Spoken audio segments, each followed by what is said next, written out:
Hi everybody, this is Andy Schwertman on Keefer. Inside the Music with Andy Schwertman. We are coming to you live from Riverfront Live, which used to be called Annie's Nightclub.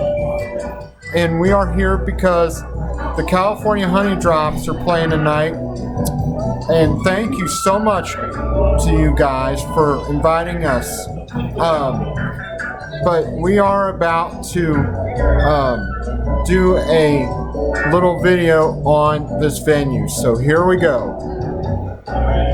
There are actually several structures and a couple different businesses located at 4343 Kellogg Avenue, but set back from the street at the rear of a large parking lot in the concert venue that has been in business for many years.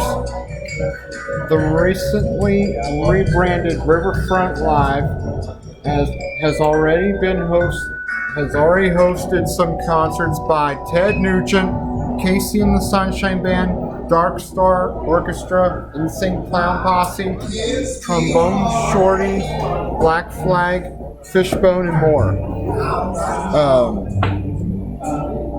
That's quite a list, man. That's a lot of good bands. Yeah. A lot of good new metal bands, too, like Ginger. They're bringing a lot of great bands here. Sublime just playing. You remember Sublime? Yeah. Loving What I Got? Yeah. Yeah, man. I love that song, actually. Yeah, Riverfront Live did a great job of bringing some great bands in. Yeah. This venue has a lot of history, too, because remember they were called Inner Circle for a while. Yes, I do. But I think we all know them from Annie's, right? Yes. Yeah, Yes. man. So, like, Annie's is going back from, like, the 80s, back in the day, right? Yeah. So let's think of some of the bands that have played here. We got a list of some of the bands, and there's so many of them. Yes.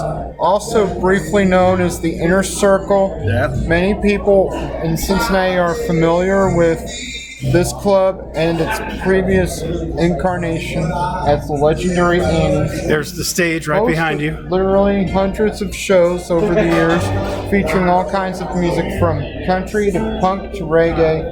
Annie's was primarily known as a hotbed of heavy metal or hard rock concerts through the 80s and 90s. Some of the many great artists who have performed here include Jackal, Megadeth, Dream Theater, Queensryche. I was at that show. Which one? Queensryche. It was outside. They have a stage outside for Stage outside. nice weather concerts outdoors. Yeah. Tony, Andy, before we go much further, Yeah. make sure you introduce your co-host tonight. Oh yeah, this is my co-host and friend Tony Keefer.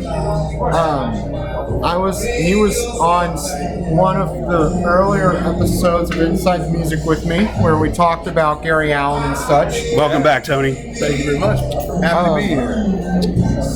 Andy, did you know you said Gary Allen? Yes. I actually saw Gary Allen here. Cool. On the outdoor stage. It's like the second time I've ever seen him live. Uh-huh. Was out there. So yeah. Nice. Yeah. Cool. Yeah. Some of the other artists that have played here include Robin Trower, Wasp, Hey, do you know who opened up for Wasp? Metallica. Metallica opened up for Wasp. That's Nice. amazing. In this place. Rest in peace, Cliff Burke. When would you say that was? Like early 80s? That was probably right in the Lightning days, early 80s, yeah. Yeah. Because they were opening for Wasp. Yeah. Now, I saw Wasp here years later, and Blackie was a little upset. He had a huge mic stand. They couldn't put it on the stage. He was a little upset, so... Does that look like a motorcycle handlebars kind of thing? Sit there at a motorcycle handlebar, and here it is. But it didn't fit up there. Did not Tell me fit. about somebody that also did not play here because of the low ceiling and the small stage. Lead singer of Van Halen. David Lee Roth, or Diamond David Lee Roth. Scheduled to play and actually came in on the day of the show and said, no way. Day of the show. I think it was your Filthy Little Mouth tour. It could be wrong on that. From what I've gathered, we were supposed to come to the show, and he walked in. He looked, and he walked out. Who else has played here, Andy? Black Label Society with Zakk Wylde, who Yes. was in Ozzy Osbourne's Zack band. Attack. Dave Mason, Saxon, Hart, Wow. John Entwistle from The Who, That's amazing. Yeah, it is. Pat Travers, Humble Pie, Iron Maiden with Blaze Bailey. Okay. Let's stop on that one, man. Okay. Iron Maiden just sold out Riverbend. They sell out everywhere they go, and they played this venue. Yeah. That's wild. Well, I think when Bruce Dickinson was out of Iron Maiden, he played here. He probably did. And when Maiden replaced him with Blaze Bayley, they played here. So that's a group that found that without their lead singer, Bruce Dickinson, and Bruce Dickinson without his band, Iron Maiden, they had to play much smaller stages like this one because, like you said, they sell out everywhere they go. It's like huge me without venues. Andy. I'm nobody without this guy. Who else, man? You guys Rat. are like the Toxic Twins. Rat. I saw Rat here. I saw Rat here. Senor Rick was here for Rat. Yeah. It was on the, it was a reunion tour for sure. And there was a great band called Hair of the Dog that opened up with those guys. Nice. Yeah. And they actually opened up, spoiler alert, I'm sorry. They opened up for Cinderella, who also played here. Nice. Yeah. All right. Yeah. Great White played here too. Yeah. No pyrotechnics. Dio, LA Guns, Anthrax, Sebastian Bach. Hey, wait a minute. Yes, What was your first show here? it was Sebastian Bach. Okay. And I'm not exaggerating, y'all. He was like this close to my face when I saw him. Yeah, like about what Tony's doing. He was about that close to me. Mother truckers. Yeah, exactly. And it was one of the best concerts that I've ever seen. But I would That's awesome. much rather seen him with Skid Row than solo, if you know what I mean. And that was during a time when this place was briefly known as the Inner Circle? Right. Okay. Right. Sorry to interrupt you there. Carry You're on. good. You're good. Testament, Anvil, Accept, Bruce Dickinson, Yeah, there you go. Ace Frehley from I saw Ace here. That was one of the best shows. I've seen him a few times, but the show he played here was one of the best I ever saw. He was feeling pretty loose, let's Gold say. Gin? And in between songs, he was very funny and talking about his former bandmates a lot. Curly, Yeah, Foghat. I was at that show. It was Striper. $1. Admission for Foghat was $1. Yeah. Striper, wow. The That's cool. great band known as Warrant. I I love was their here. stuff. I actually met Jenny Lane here. Was he a Did nice you guy? really? He was. He sat outside the bus and signed autographs for everybody, and Aw. that's actually we were right down there on the dance floor, towards the back, and Jenny came down with the microphone, and me and a bunch of buddies sat here like this with Jenny Lane, and he had the mic there. We sang Cherry Pie together. Oh, nice. And with Janie's passing, I'll never forget that moment. Yeah, right Yeah. here, right here. That's amazing. That's awesome. Yep. Dawkin, Really? CJSS, Uh-huh. Johnny Winter, Motorhead, let me rest in My peace. God. How can you imagine Motorhead Blue here? Oyster Cult, So loud. Yeah. Cinderella. I was at that Blue Oyster Cult show. My friends and a local band called Stop the Car opened that show. And Blue Oyster Cult was fantastic. Cinderella, Yeah. Quiet Riot, Geezer, Geezer. You know who Geezer is? Geezer Butler from Black Sabbath. That's amazing. Yes. All right. Anyway, King Diamond and the Joe Perry Project. Did you see Joe Perry here? Joe Perry. I did not. I've never seen Joe Perry here. That'd be wild, man. And then lastly, George Clinton and the P-Funk All-Stars. That's right. Their big farewell tour was here just a few months ago. Cool. Yeah. Very cool. Well, Yeah. well, I guess that's it, everybody. Well, I'm going to interject one band at least. Okay. My first show here at Annie's was a band called Ugly Kid Joe. Nice. Yeah. And Nice. the place looked a little different because the ceiling hung really low down. And I think the lead singer may have had a few beforehand, and he was a little, Yeah. but it was still a very good show. Buzzed. A band called Rat Child America opened up. They Okay. were It was phenomenal. Killer.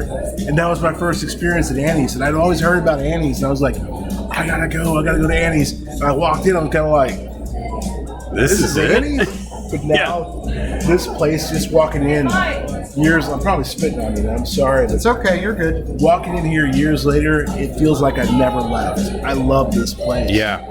I've had some really good times here, man. I bet you have. Yeah, I can't remember them all, but I had some great times I here. bet you have. Yeah. I've spoken to national acts and local bands alike that swear by the sound system in this building. That they've got a state-of-the-art sound system here. I played a short set here with my teenage punk band many years ago. I have to say the monitors on stage were like crystal clear. It's a world-class sound system in this place. And the people that have bought this place and turned it into Riverfront Live have done such a great job. They really are, right out of the gate. They just took over like a year ago. Yeah, there was a little rough patch with some previous owners, and things got pretty bad. But the people that own Riverfront Live now are really bringing live music back. Yeah. They're booking some great bands. Obviously, what Such we're as here tonight. Yeah. Yeah. And there's the outdoor stage. I mean, I love seeing this. This place has been underwater because we're right by the Ohio River. Yeah. This place has been underwater so many times, but it's always come back. It's always survived. And Riverfront Live is proof of that, man. That's cool. Yeah, that's amazing. So you guys are going to do another episode together soon. What are you going to be talking about? I don't know, man. Maybe a Here's little a band clue. called Aerosmith. Yes. Yeah. I was going to say that, but that's all right. Yeah. That's all right. That's all right. Your first Aerosmith song was Dude looks like a lady from Permanent Vacation. Yeah. Janie's Got a Gun from Pump. Yeah. And we got a brotherhood based on this band. Is it okay That's if right. I interject my love for them right now, or Yeah. do you mind? Yeah. Do you care? Tell us a little something before we sign off. All right. My introduction to Aerosmith was in 1993 via Get a Grip. And I remember I was over at my neighbor's house. This is a neighbor that doesn't live on our street anymore. Yeah. And he said, "Hey, have you ever heard of this band Aerosmith?" And I said, "Hang on a second. Aren't they the guys that sing Dude Looks Like a Lady?" And he goes, "Yeah." And that was it. I just became a fan of theirs, and I am a fan of them now. I'm 32 years old, and I'm not afraid to admit it, daggone it. Well, that's something to look forward to on a future episode of Inside the Music with Andy Schwertman. Yes. Tony Keefer, thank you for being with us again. Always happy to be here. Andy, a great job as always. you. We'll have an episode, maybe even a two-parter dedicated to Aerosmith. Yes. A four-parter, that's right. Yeah. Made for Ready to watch television the show miniseries. now? Yes, sir. Who are we going to watch now? The California Honeydrops. Right on. Yeah, right on. Great job, you guys. Check it out.